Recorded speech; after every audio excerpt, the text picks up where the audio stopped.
Hello friends, आपका स्वागत है हमारे चैनल पर। मेरा नाम है ध्रुव और आप लोग देख रहे हैं द लर्नर्स कंपनी। आज की वीडियो में हम लोग बात करेंगे बीए प्रोग्राम सेकंड सेमेस्टर में आपका इकोनॉमिक्स का एक सब्जेक्ट आता है जिसका नाम है इंट्रोडक्टरी माइक्रो इकोनॉमिक्स।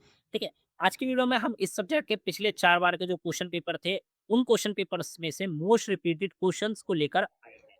ठीक है, मतलब ऐसे क्वेश्चन जो कि आपके 4 क्वेश्चन पेपर में 4 बार आए हैं, हर साल पूछे गए हैं, रिपीटेड है, वो हम इस वीडियो में लेकर आए हैं। सब्जेक्ट का नाम है इंट्रोडक्टरी माइक्रो इकोनॉमिक्स। हम क्वेश्चन पेपर की वीडियो एक बना चुके हैं हमारे चैनल पर। ये वाली वीडियो में आपको वो क्वेश्चन पता चलेंगे जो कि रिपीट हुए हैं, ताकि आप डायरेक्ट इन्हीं क्वेश्चंस को पढ़कर जाएं और एग्जाम में इनसे रिलेटेड जो भी चीज पूछी जाती है आप आंसर बनाकर इजीली लिख पाए। तो चलिए वीडियो को शुरू करते हैं। और अगर अभी तक आपने हमारा चैनल जो है सब्सक्राइब नहीं किया तो प्लीज चैनल को जरूर सब्सक्राइब करें। इंपॉर्टेंट वीडियोस, ऐसी इंपॉर्टेंट वीडियोस आपको हमारे चैनल पर ही देखने को मिलती रहेंगी। क्वेश्चन नंबर अगर हम 1 की बात करें जो कि मोस्ट रिपीटेड है, वो है आपका calculate equilibrium income consumption saving interest rate using a given micro economics equations or data. अब क्वेश्चन कैसा आएगा, एक क्वेश्चन आएगा जहाँ पे आपको डेटा दे दिया जाएगा। ठीक है, अब आपको वहां पे क्या करना है, कैलकुलेट करना है क्या क्या, इनकम को, कंजप्शन को, सेविंग को और इंटरेस्ट को। ठीक है, ये सारी चीज आपको क्या करनी है, कैलकुलेट करनी है।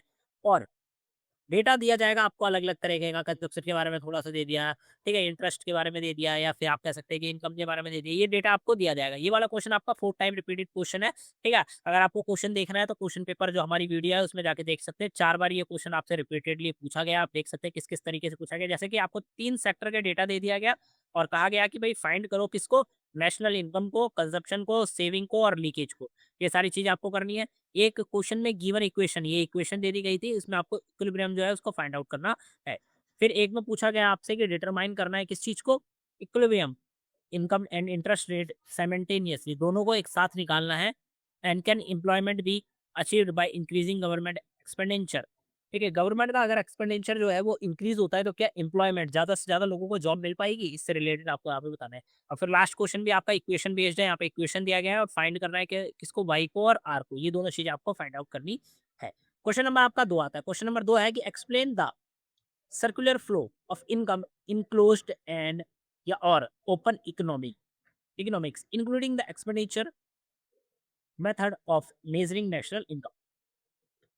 बंद और या फिर बंद या खुली अर्थव्यवस्था में आय के चक्रीय व्यवहार जो है, ठीक है, चक्रीय प्रवाह की व्यवहार करें और जिसमें राष्ट्रीय आय को मापने क्या व्यय विधि शामिल है। ये 3 बार आपका रिपीट हो चुका है। ये 3 बार आप चेकआउट कर सकते हैं। डायरेक्ट आपसे पूछा गया था कि एक्सप्लेन करना है किसको, सर्कुलर फ्लो को of income in a closed end open economy. ठीक है, अगले में पूछा गया था कि भाई एक्सप्लेन करना है सेम चीज को, close economy plus expenditure method with precautions. और तीसरे में पूछा गया था डिस्टिंग्विश करना, मतलब अंतर बताना है किसके बीच में, नेशनल इनकम और नेशनल डिस्पोजल इनकम, इन दोनों चीजों के बारे में। और लास्ट में आपको एक्सपेंडिचर मेथड विद प्रिकॉशंस, ये भी आपको यहाँ पे बताना है। ठीक है, अब आता है आपका अगला क्वेश्चन जो कि है क्वेश्चन नंबर 3, जो कि आपसे यहाँ पे पूछा गया था 2 बार और 2 बार रिपीट हो चुका है, रिपीटेड 2 टाइम्स। क्या पूछा गया कि drive and explain the aggregate demand. ठीक है, एग्रीगेट डिमांड कर्व जो होता है उसके बारे में आपसे पूछा गया, including downward slope and impact of fiscal monetary policies. ये सारी चीज़ आपको बतानी है। 2 बार आपका ये क्वेश्चन डायरेक्टली रिपीट हो चुका है तो आप इसको पढ़ सकते हैं। ये जो एग्रीगेट डिमांड कर्व है ये आपका 2 बार आ चुका है, इस बार भी आने के चांसेस बहुत ज़्यादा है। क्वेश्चन नंबर 4 आता है, एक्सप्लेन फिशर्स क्वांटिटी थ्योरी। ठीक है, फिशर्स की जो क्वांटिटी थ्योरी है ऑफ मनी, मनी के बारे में, उसके आपको जम्पशंस कैलकुलेट और डेरिवेटिव्स जो है, ये सारी चीज़ें आपको यहाँ पे बतानी है। 2 बार आपका जो है क्वेश्चन रिपीट हो चुका है। एक्सप्लेन करना है क्यूटीएम, साथ में कैलकुलेट करना है aggregate price given income money supply and velocity, इन चीजों को। और एक्सप्लेन करना है क्यूटीएम एंड डिस्कस डेरिवेटिव्स, ये दोनों चीजें आपको बतानी है। क्वेश्चन नंबर 5 आता है, आपका 2 बार रिपीट हो चुका है। क्वेश्चन भी आपका सेम ही है, कुछ अलग नहीं पूछा गया। Explain the determine of equilibrium in open economy using Keynesian approach. Keynesian की जो दृष्टिकोण है उसका उपयोग करके खुली अर्थव्यवस्था में संतुलन के निर्धारण की व्याख्या आपको करनी है। 2 बार आपसे पूछा गया है।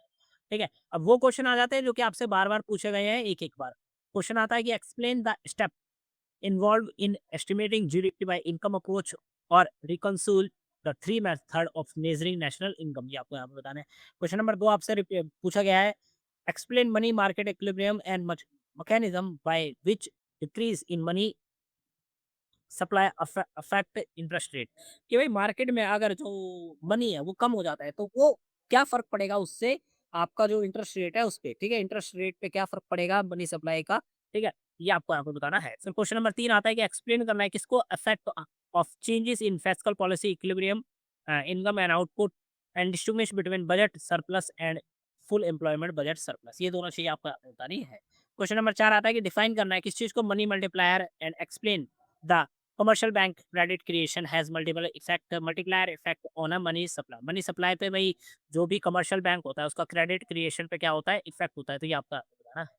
क्वेश्चन नंबर 5 आता है explain the liquidity preference theory of demand for money including its merits and demerits. ये आपको बताना है। क्वेश्चन नंबर 6 आता है derive the IS curve and explain the factor affecting its slope and position. ये आपको यहाँ बताना है कि भाई के आईएस कर्व जो है वो उसके बारे में बताना है। उसके बाद भाई फैक्टर कौन कौन से अफेक्ट कर रहे हैं इसके स्लोप को और इसकी पोजीशन को, ये भी आपका। क्वेश्चन नंबर 7 आता है कि भाई discuss the current capital and financial account component of a business of a balance of Paytm payment.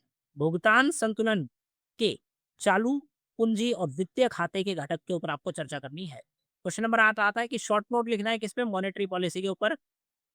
और क्वेश्चन नंबर 9 आता है कि शॉर्ट नोट लिखना है आपको माइक्रो इकोनॉमिक्स के जो इशू है उसके ऊपर। तो ये आपका क्वेश्चन होगा। उसके बाद यहाँ पे कुछ और इंपॉर्टेंट क्वेश्चन है, आप चेकआउट कर सकते हैं, ये भी इंपॉर्टेंट है, इनको जरूर पढ़ के जाइएगा। साथ में आपके ये भी है, ठीक है। ये सारे के सारे क्वेश्चन आपके लिए इंपॉर्टेंट है एग्जाम के नजरिए से, तो अच्छे से पढ़ के जाइए ताकि आप लोग इजिली आंसर राइटिंग रिलेटेड जो चीजें हैं वो कर पाए बिना किसी इशू के, ठीक है। तो यहाँ पे आपका जो क्वेश्चन पेपर है कंप्लीट होता है। आप लोग हमारे साथ टेलीग्राम इंस्टाग्राम पे जुड़ सकते हैं, यूट्यूब को हमारे सब्सक्राइब कर सकते हैं। साथ के साथ अगर आपको हमारे ऐप को डाउनलोड करना है तो ऐप का लिंक आपको डिस्क्रिप्शन बॉक्स में मिल जाएगा। ऐप में आपको क्वेश्चन पेपर, नोट्स, साथ के साथ और भी जो स्टडी मटेरियल है सब आपको हमारे ऐप पर ही देखने को मिलता है। तो इधर उधर आपको भागने की जरूरत नहीं पड़ेगी। तो जाके जरूर चेकआउट करिए। मिलते हैं अगली वीडियो में। Thanks for visiting on my channel guys.